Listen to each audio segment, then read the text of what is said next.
program is aimed to focus your thinking on what the future shifting landscape in the tertiary sector and in the broader Australian economy mean for you and where the new opportunities lie for your businesses.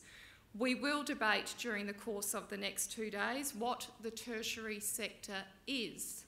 And I don't know how many of you had time, and I didn't fully read it, so I do hope I'm not misquoting Stephen Parker from the University of Canberra in his article in yesterday's Higher Education Supplement in The Australian. And Stephen has quite good dealings and relationships with us in the ACT, but clearly we're going to need to do a little better. His view of the emerging tertiary sector is, as I quickly skimmed it, the private vet colleges will do up to Certificate 4. TAFEs and the universities, you'll be pleased to know, will be doing diploma and undergraduate degrees in the future, and a number of universities will continue to do postgraduate study and applied research. Clearly he doesn't realise that the preponderance of multi-sector institutions, those operating in both the vet and higher education sector, are not TAFEs, and they're not universities, they are actually private providers. So tomorrow afternoon's panel, I'm sure, will put paid to Stephen Parker's views on what the sector ought to look like, and instead will help us craft a view and position of what the tertiary sector is and what it needs to be. We'll consider the notion that this century will be the Asia-Pacific century and explore the opportunities to forge enduring partnerships and, as I described them yesterday, friendships with our colleagues from across the region. We'll consider the not inconsiderable challenges facing the Australian economy. We are moving quite clearly to a patchwork economy as a result of our major resources boom. It will create both opportunities and challenges for businesses and for those of you providing education and training to businesses both in the resources sector and in the other industry areas who are apparently experiencing decline because of the resources boom. And whatever we think of the merits or not of a carbon tax, there is no doubt that clean energy is the way of the future. And again, this conference offers you the opportunity to think through, to debate and discuss what a move to a cleaner, greener future might mean in terms of education and training possibilities for people needing to learn new skills. We'll canvass the possibilities offered by an increasingly connected world through the rollout of the National Broadband Network, and I encourage you to think through and challenge those presenters coming with a predetermined view of how we might respond and what we might be capable of doing. And in keeping with this year's conference theme, I want to just quickly reflect on a couple of recent examples of how we don't sit back and wait for government to act. ACPET, its board and its members are increasingly looking to take a leadership role to assist you, but most importantly to assist your students and the communities that you operate in. And the first Her Excellency has referred to, I don't think of it as our annus horribilis, I'm sorry, that's probably because I'm not very regal.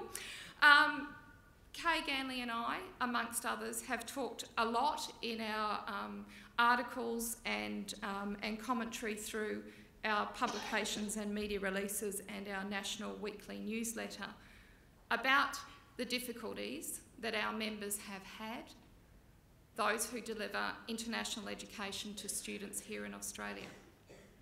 Government policy changes over the last few years have been poor, and they have had a dramatic impact on good, strong, viable businesses, but they have come about for a reason, and I won't go into the comments that Her Excellency made. Once the media gets hold of a story, and without another story to tell, it is very hard to shift public opinion. Her Excellency is right. The Queensland Premier has taken a leading role in terms of engaging the Commonwealth and the other state premiers on the importance of international education. What many of you won't know is the very hard work behind the scenes that ACPET, through both Kay Ganley as our chair here in Queensland, as well as our national chair, and our State Executive Officer, Michael Hall, have done for many years, but particularly recently, in working with the Premier's Office to fully understand the impact of the downturn on the sector. It was those efforts and efforts by other ACPET members that helped solidify in the Premier's mind the need to act and to act urgently on this issue. So you may not see all of the work that we do, and we will talk more over the next 2 days, and particularly at the AGM about that work that we have been doing. But rest assured, we are in there and fighting and lobbying for you. My second example of our sector shaping our own future also comes out of Friday's COAG meeting, with all state governments finally agreeing to fundamental reform of their domestic vet sector. The agreement will see states follow the lead of Victoria and South Australia, where governments have moved away from the current situation where most vet funding goes to TAFE.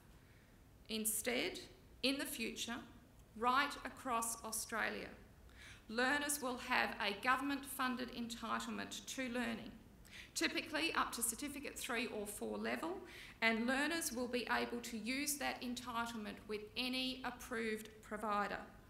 In the months ahead, we will be working hard at a state level to ensure the decisions taken on reform in all jurisdictions are the optimal arrangements needed for all in the sector, and that government commitments are genuine and will be implemented in a timely fashion. And to that end, it is a delight to have Rod Cam here from Skills Queensland, who I'm sure will give us some insights into the Queensland Government's thinking. And if he wasn't going to, he might have to now. The future is shaping up to be a much brighter one than any of us could have envisaged when we met this time last year. I encourage you to embrace the challenges it holds, and I look forward to working with you to ensure that we continue to drive the reform in both the domestic and international education and training sectors, to ensure the benefits of the future are shared throughout the sector and the wider Australian and global community. To take a regional perspective on our future, and specifically our Asia-Pacific region, I am delighted to introduce Richard Woolcott AC. It is lovely to welcome Richard back again to this year's ACPET National Conference, continuing as a special friend of ACPET on international issues. Richard facilitated yesterday's Asia-Pacific International Education Forum and joins us this morning to speak on a topic dear to his heart, positioning private education and training in the Asia-Pacific century. Richard, as you've heard, is the founding director of the Asia Society Australasia Centre, a member of the Australian American Leadership Dialogue and the International Council of the New York-based Asia Society. In June 2008, he was appointed the Prime Minister's Special Envoy to develop an Asia-Pacific community concept. Mr. Woolcott was closely involved with the establishment of the Asia-Pacific Regional Economic Cooperation Forum, which we know more commonly as APEC, and in 1989 he was appointed as former Prime Minister Hawke's Special Envoy, charged with developing the APEC concept. He has also carried out, and it's hard to imagine when you look at him, he's crammed an awful lot into a few years, Special Envoy roles for Prime Ministers Holt, Whitlam, Howard, and most recently Rudd. Ladies and gentlemen, Mr. Richard Woolcott.